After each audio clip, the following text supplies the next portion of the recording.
My name is Mia Thornton. I'm 28. I was outside the cafe, breathing cold air. My phone glowed. Scheduled post. Ready. Inside, my parents toasted 40 years of marriage. My parents thought I'd stepped out to calm down. I stepped out to make sure the truth would land. 30 minutes earlier, I sat at their table. My mother leaned close, smiling for the guests. Then she hissed, "We wish you were never born." The room froze.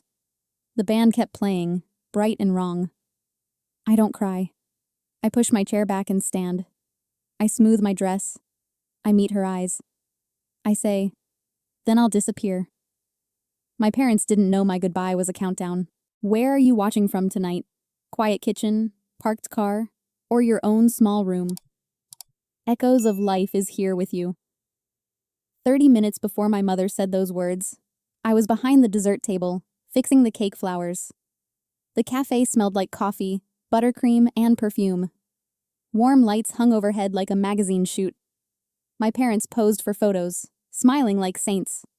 I had helped build that image. Ryan, my older brother, held court near the bar. He told surgery stories like he was saving lives daily. People laughed and leaned in, hungry for his approval. Emily stood with a circle of guests, polished and bright. Law school, internships, clerkships, heads tilted toward her like she was sunlight. No one asked me about my art. They never did. If my name came up, it was an add-on. "This is Mia," my mother would say, almost amused. "She draws." 3 weeks earlier, I stopped calling it favoritism. I went to my parents' house with invitation samples. A folder sat on the dining table, half open. The top page had my name in bold. MIA Thornton, college fund. I shouldn't have looked. I did anyway. The balance was basically nothing. Not spent on my tuition. Not used for books or housing. Just emptied in chunks. Transfers to Ryan's loan consolidation. Transfers for Emily's bar exam expenses. Dates from years back, lined up like a confession. Then I saw my mother's handwriting on one statement. She'll never make money with art anyway. Better to invest in the real futures. My stomach went cold. I heard my father's voice in my head, changing the subject. I saw every eye roll at the word gallery. I remembered being introduced as the extra child. That night, I didn't scream. I didn't confront them at the table. I just started paying attention. Because once you see the math, you stop believing the speeches, and I decided my silence was officially over. After I found those statements, I started recording. Not dramatic recordings, quiet ones, the kind you make when you're done doubting yourself. I stood in the hallway with my phone in my pocket. I washed dishes, listening through a half-closed door. I pretended to look for tape in the kitchen drawer, and I hit record. My mother's voice came first, sharp and casual. "Art isn't a real career. Sometimes I wish we stopped at 2 kids." My father's words were softer, but worse. At least the other 2 turned out right. Mia is expensive decoration. Ryan laughed one night. She'll be back living at home within a year. Emily called me the practice child. Then she said, "We're carrying her dead weight." Each clip was short. 10 seconds. 15.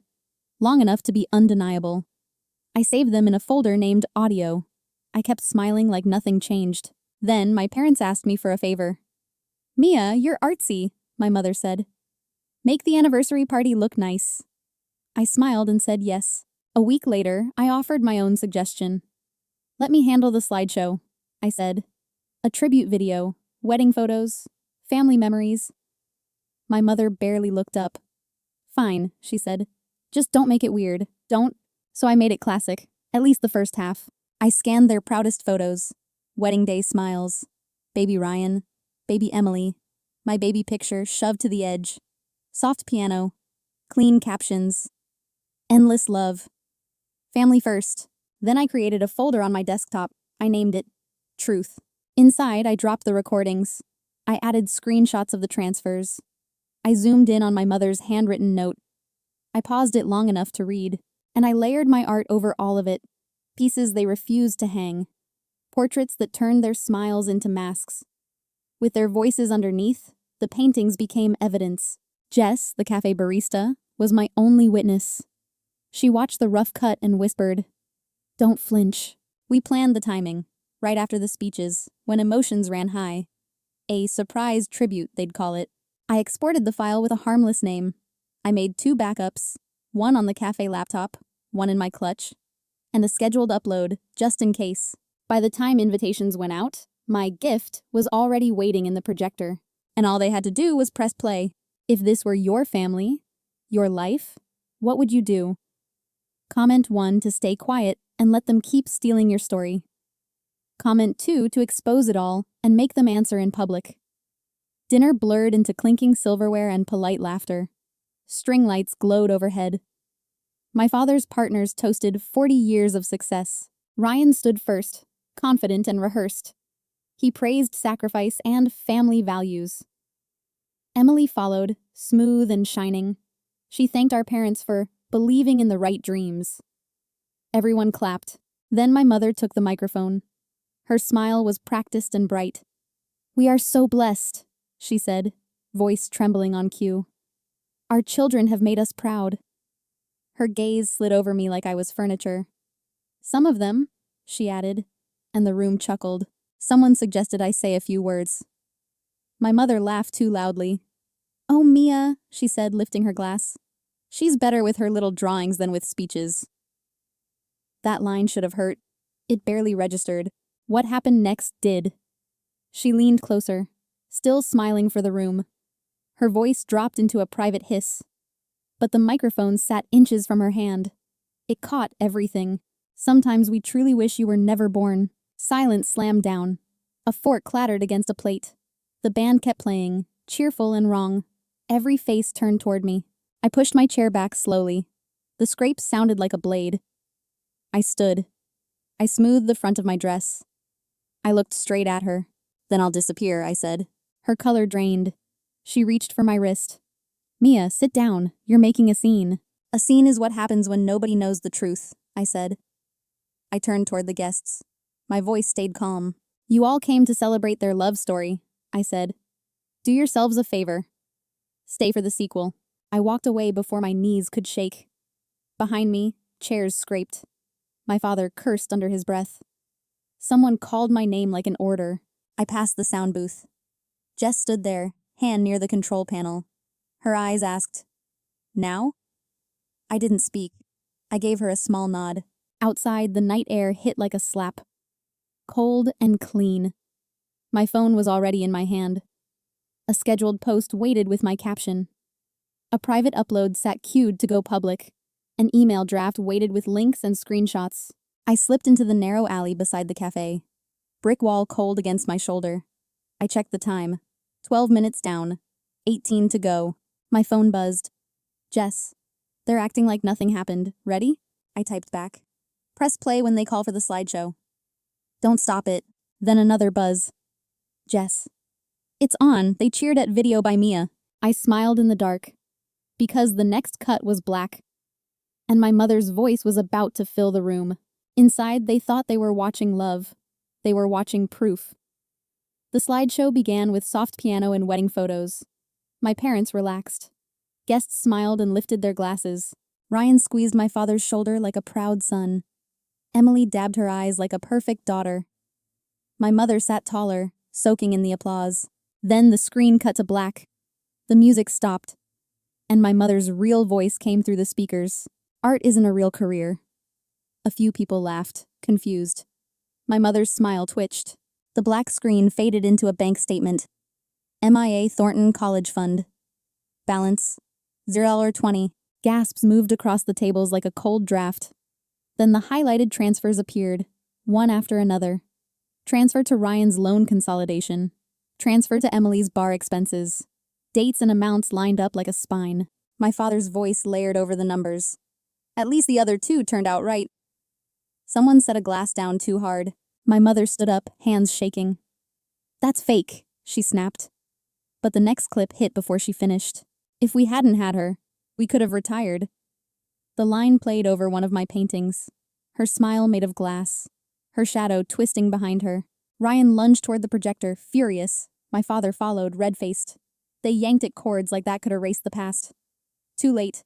Half the room was already filming. A neighbor whispered, "Is that handwriting hers?" Someone asked my mother, "Did you write that note?" My mother tried to laugh it off. The laughter died fast. Ryan's colleagues stepped back from him. Emily's mentors stopped smiling. Jess texted me from inside. "People are crying. Your dad's client is yelling near the bar. Your mom is screaming at the manager." My phone started buzzing with unknown numbers. Some messages were hateful. Some were soft, ashamed. At minute 30, my scheduled post went public. The upload link opened like a door. Shares ticked up fast. Comments poured in faster. Then my email draft sent with one click. Hospital board contacts. Emily's mentors. My father's top clients. Just links and screenshots. Nothing emotional. Nothing to argue with. Ryan called first. "You destroyed everything," he hissed. I asked, "Did you use my fund?" He went silent. Emily called next, voice breaking. "You didn't have to do it like this." I said, "You didn't have to laugh either." My father called last. "If you take it down, we'll fix this," he said. He offered a new story. He offered me as the unstable daughter. I said, no. I didn't go back inside. I didn't check if they apologized. I let the truth stay where they had performed. In the alley, I listened to the muffled shouting. For years, I was the family secret. Tonight, they were. They wanted me invisible. I made the record permanent. 3 months later, the noise still hadn't fully faded, but my life had started to sound like mine.